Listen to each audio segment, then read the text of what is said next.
Welcome back to Judgment Decision Making. I'm Dr. Padilla. Now we're going to begin our next book, which is Nudge. This is one of my all-time favorite books. It's written by Richard Thaler and Cass Sunstein. Both are award-winning scientists. In particular, Richard Thaler won the Nobel Prize in economics. So stay tuned, and I hope you enjoy this introduction of Nudge.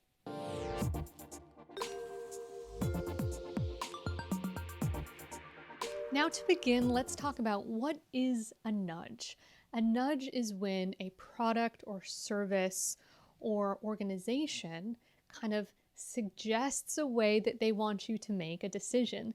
They are influencing your judgment to buy a product or service or take an action in a particular way. I think a really nice example that I'll use is this lunch line example. All the food in a lunch line is organized very deliberately. And when you go and you are hungry and you're deciding what to eat, you might think that judgment is completely your own. Maybe you like carrots, or maybe you like dessert, and there's nothing some organization is going to tell you about that, right? Well, the way that information is organized can have a profound influence on what you decide to choose. If the carrots are perfectly at eye level, it will be more likely that you will select carrots than something that's much lower or much higher. Similarly, if desserts are at the very end, you might snag a dessert because it's kind of a impulse. You got everything else you want and like, oh yeah, I'll just add on a dessert. Now this presents a slight moral dilemma for these nudges because they can be used for good or bad. If we think about the context of this lunch line, there's a few ways that you can organize the lunch line to have different outcomes. First, you can arrange the food to make the students best off, all things considered. Maybe you think that best off means that students have a more healthy diet. So you arrange the food to make it more likely that they'll select the healthy items. Maybe you're vegan and you think people would be better off if everyone was a vegan. And so you place the items in such a way that students would likely select the vegan food. I'm proposing here that best off is a personal belief, and it can be tricky if you are making a decision about best off for someone else. You can also completely order the food at random. You can say, I'm not going to make a choice, I'm just going to entirely randomly organize things. And I think that's what some people do when they start to hear about these concepts of nudging. It makes them uncomfortable. So they say, I'm not going to make a choice at all. It's just going to be random. You could also try to arrange the food to get kids to pick the same food that they would choose on their own. Maybe you send out a survey and see what people want to eat, and then you arrange the food in a way that helps them achieve their own goals. You can also try to maximize the sale of suppliers that give you big bribes. So if you get money from certain companies, you might try to nudge people into buying those products or services. And that tends to be what we see in most places because we're very profits driven. Another profit approach is just to maximize profit, to make it so that people spend the most money possible. If you think about a grocery store, the name brands, the most expensive ones, are at eye level because you're most likely to grab things that are easy to get access to. And so they put the most expensive name brands there and the really cheap ones kind of down at the bottom, discouraging you from getting those items. Okay, so the book really proposes this concept of libertarian paternalism, and it's this belief that private and public institutions can affect behavior while respecting our freedom of choice.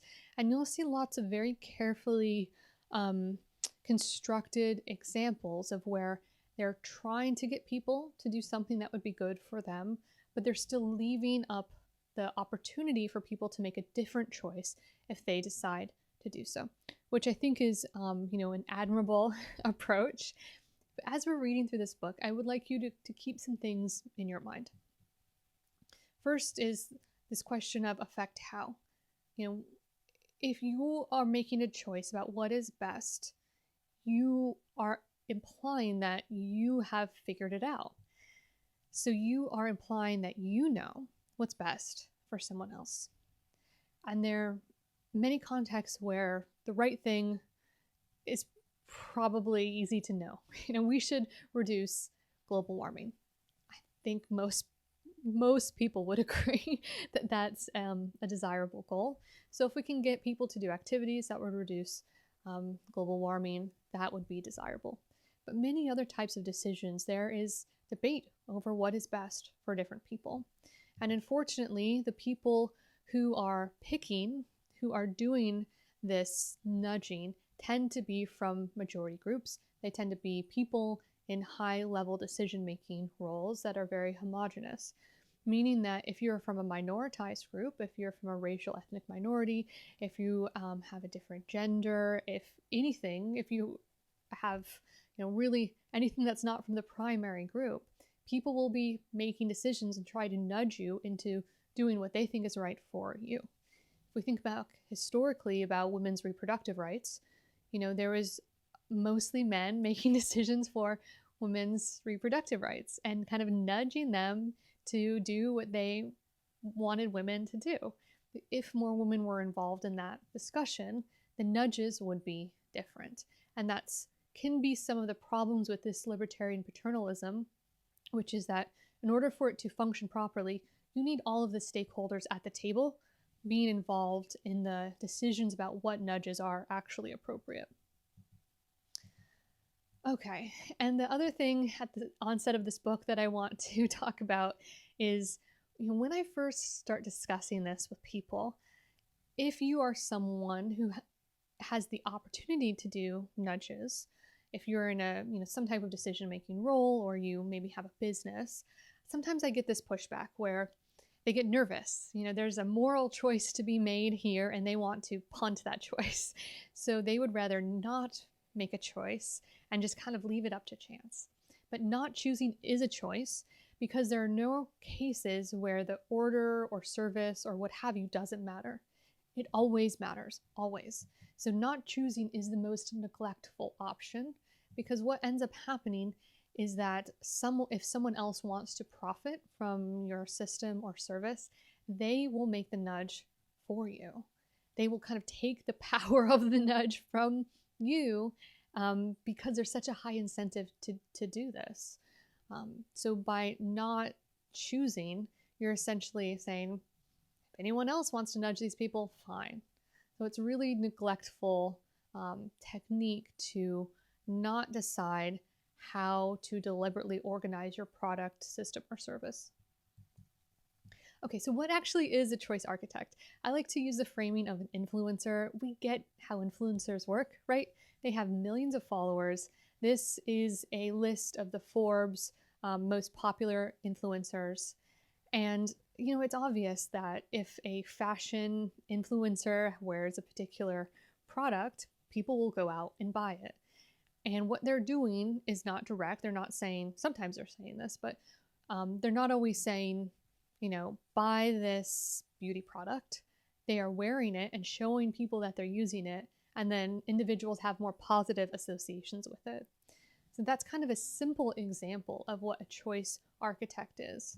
The more classic understanding of a choice architect is someone who organizes the context in which people make decisions. But we can think about anyone in the service industry is a choice architect, no matter if you own a restaurant or if you're a bartender or a server. The way that you present information to people will influence what they decide to eat or buy or purchase.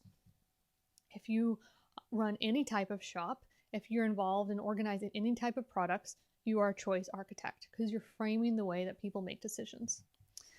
And, I think about this for college students in terms of frats and sororities. When students go to rush these frats and sororities, they are presented with information about each. And the idea is that if you are a frat, you want people to rush your particular frat. So you present information to them in such a way where they are interested in being a part of your group. Everything that I talked about so far seems like it shouldn't matter, right? It shouldn't matter where the carrots are placed on dinner line, but it does. Everything matters. Everything matters, and that's really what we'll be talking about today, is breaking down the different types of nudges and how they function. So let's see some fun examples of nudges. Here we have a urinal, and scientists went out and they put a sticker of a fly in a urinal. So I'd like you to imagine that you're presented with this. If you're a man, imagine you walk up to this. If you're a woman, imagine, what it would be like to see this. What do you do if you see a fly in a urinal? Well, you would try to wash it down the drain, right? There's no instructions. You don't have to. You can try to miss the fly if you wanted to. I would argue that almost every man I know would try to wash the fly down the drain. And yes, they find that they can reduce spillage by 80% by simply putting this sticker on a urinal.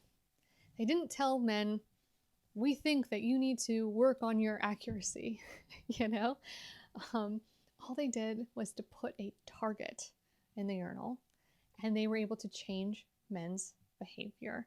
And this was completely, men are completely unaware to this manipulation, that their behavior changed by this simple nudge. Okay, here's a really fun one. In this city, they wanted people to stop throwing cigarette butts on the ground. There was lots of trash. So what they did is they created a repository where with your cigarette butt, you could vote. So you could vote for your favorite football player or soccer player here in the US. You would drop in your cigarette to vote for Ronaldo, or drop in your cigarette butt to vote for Messi. And this is fantastic because campaigns that said, like, don't throw your cigarette butts on the ground didn't work. But they incentivized people to put their cigarette butts in this repository by knowing their audience and allowing them to have a choice to put their cigarette butts in here or not. And many people did so because it was fun and engaging. Okay, here's another fun example. In this subway system, the escalators were becoming very crowded. So what they wanted to do was to encourage people to take the stairs. So here's what they did.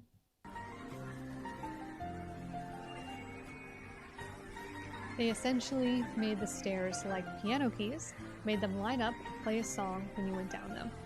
So if you're someone who wouldn't normally take the stairs, you might take it in this case because it's kind of fun to do so. This is a more kind of negative framed nudge. What they wanted to do is discourage people from using plastic sacks. So if you wanted a plastic sack, here's the one that you could have.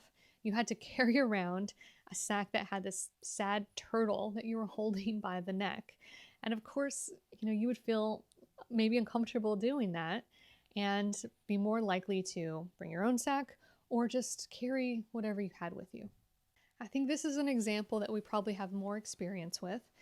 At McDonald's and other places, what they used to do, I actually don't know if they still do this anymore. They used to ask if you wanted to supersize your order. Would you like to supersize that? Idea here being that you, once you were asked, might have a higher likelihood of buying more food and producing more sales for them. When you made your order, you decided what size you wanted your order to be. If you ordered, a large fry, you wanted a large fry. If you wanted more, you would have ordered more. But they can nudge you into ordering a little bit more by asking that question after the order, because it makes you think like, oh, do I want more? Yeah, maybe I do. But that is a change in your decision from what you would have naturally done. And this produced, in addition to massive revenues for McDonald's and other places, it negatively impacted the health of people all around the world. Okay, here's kind of a cute example with Girl Scouts. These Girl Scouts put up their stand right in front of Weight Watchers, which is very clever. People who just got done with a workout or feeling stressed, people that are maybe more likely to buy cookies. It's easily accessible, right there. And I will say, I've seen this happen at universities as well. I was at Northwestern for a while, and there's an intersection where most of the students have to cross, and the Girl Scouts would post up there during finals. When students were stressed, they didn't have a lot of time, maybe they didn't even have time to go out and get food other places, and they could you could wait for the light to change and buy your cookies at the same time.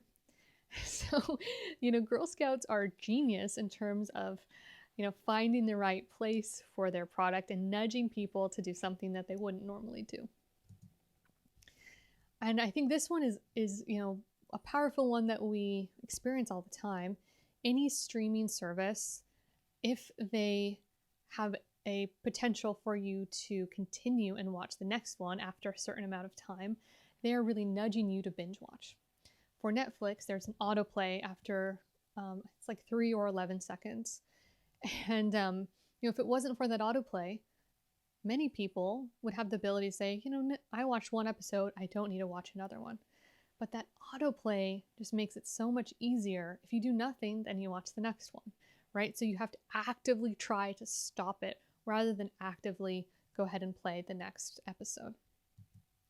Okay, last one I'll talk about is the after dinner mint. So why do restaurants do this? Well, not because they're nice, because they want larger tips.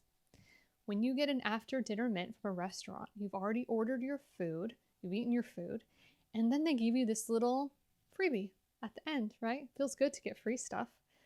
They're not doing that because they like you. They're doing that because you will have more positive feelings about the service and you will feel a little bit in their debt. That means you will give a larger tip.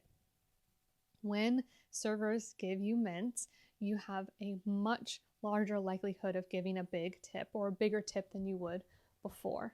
So they are nudging you into giving a different tip. Okay, summary here. People are easily nudgeable. We are nudged all of the time, and it's pretty simple to do so. This presents a moral dilemma. If you're someone who's in the position of being a choice architect, you have to make some deliberate choices about exactly how you want to nudge people. And people are actively trying to nudge you every day. One of the important lessons of this course is that I'm trying to give you the power. As an informed information consumer, I want you to be able to identify when someone else is trying to nudge you and to be able to make the choice for yourself. But if you didn't know people are nudging you, you wouldn't be aware that you should try to counteract it in some way. Maybe you want to go along with the nudge, but maybe you don't.